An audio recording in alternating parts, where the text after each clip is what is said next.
Hey everyone, welcome back to my YouTube channel Sunday Spoon. My name is Samira and today's kitchen mood is very chaotic, pink and cute, and you know why.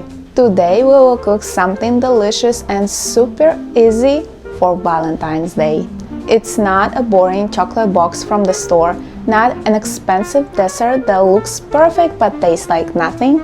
It's a cute, heart-shaped cookies that we will make by ourselves. It's a homemade red velvet crinkle cookies, the kind that crack on top like little snowy volcanoes and look way fancier than the effort they actually require, which is honestly my favorite.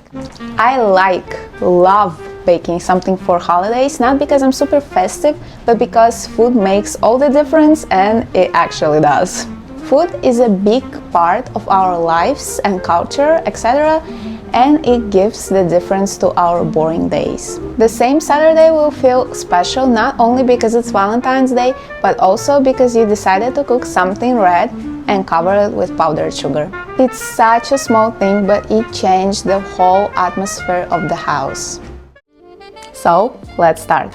For this recipe, we need 3 eggs, 180 grams of sugar, which is about 3/4 of a cup plus 2 tablespoons, 50 grams of vegetable oil, which is roughly 3.5 tablespoons, 340 grams of flour, or about 2 3/4 cups, 7 grams of baking powder, which is about 1.5 teaspoons.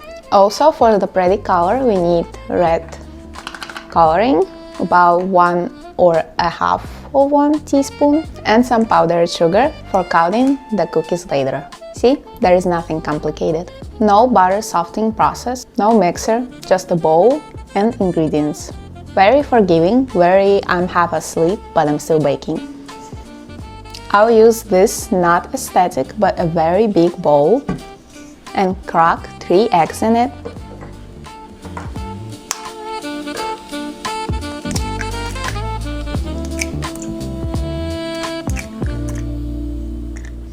Now, just add the sugar and start whisking. Here goes the sugar. And whisking. This part feels oddly calming. There's something very repetitive and relaxing about whisking the eggs with sugar. It reminds me of me when I was a little kid, a little child. I would sit in the kitchen with my mom talking about random stuff, maybe even arguing sometimes, but it was so much fun. And each time I whisk the eggs and the sugar, it gives me good memories. Once it looks smooth and slightly pale, but not that pale, that is like a white mass, pour in vegetable oil and the red coloring.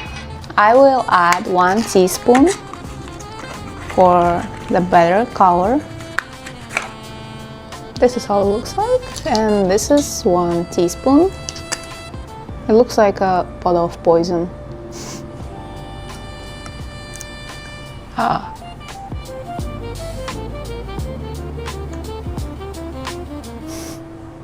We just added blood in it.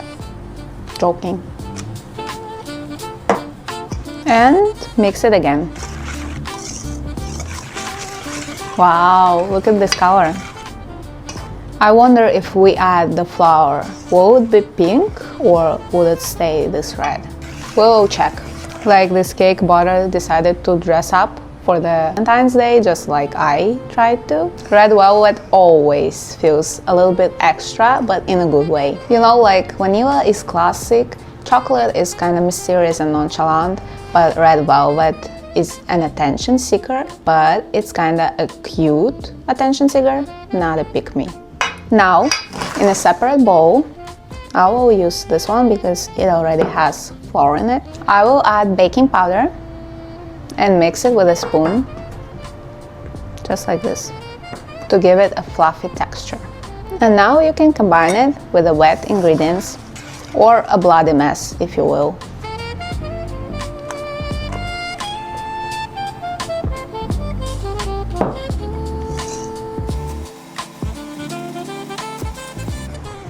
It still looks red. Impressive. It's not supposed to be silky or runny. This is not the dough yet.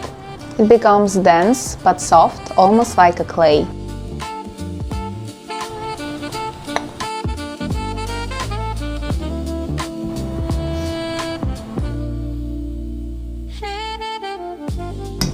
Now I will switch to the spoon because the dough is too hard for the whisker.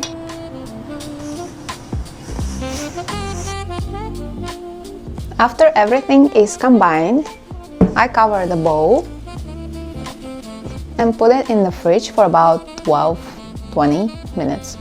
20 minutes. I always mess up the words 12 and 20. 20 minutes. Chilling the dough in the fridge will make it easier to handle later, but it also gives me a small break, which I secretly appreciate. While the dough chills, I will think about how Valentine's Day is always so funny and also so depressive. When you are younger, it feels like a huge dramatic holiday where everything has to be romantic and perfect, but honestly, it's way simpler. Sometimes you have someone special, sometimes you don't, and sometimes you have a sister that will eat these cookies later after saying they look ugly. And that still counts. I kind of like that version more. Baking something for yourself, your lovely self, or for your friends, family, feels more real than buying something expensive and calling it love. After 20 minutes, the dough is firmer and easier to work with. I scoop small pieces, like 1 tablespoon, and roll them into small balls with my hands. Then comes the messy but fun part, rolling each one in the powdered sugar. Don't be shy here. The thicker the sugar coating, the prettier the cracks will be in the oven. And since it's Valentine's Day, I gently will shape them into the form of hearts. Now I'm placing them on a baking tray.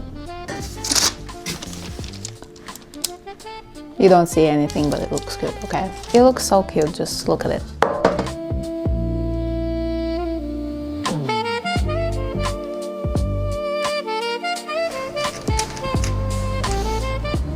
And now we will bake these beauties for about 20-25 minutes at 350 degrees Fahrenheit.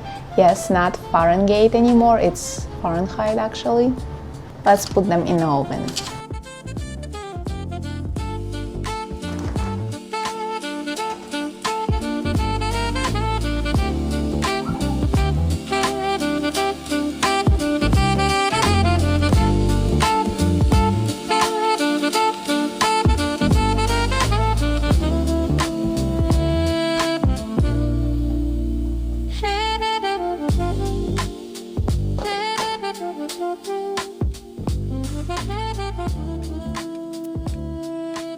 When they come out of the oven, they look so good it almost feels fake. But no, it's not that. The texture is my favorite part. The outside has this slight crisp shell, but when you bite into it, the inside is soft and tender, almost cake-like. Sweet, delicate, and just really comforting. This is the perfect kind of cookie you eat with tea while watching a movie or talking to someone late at night.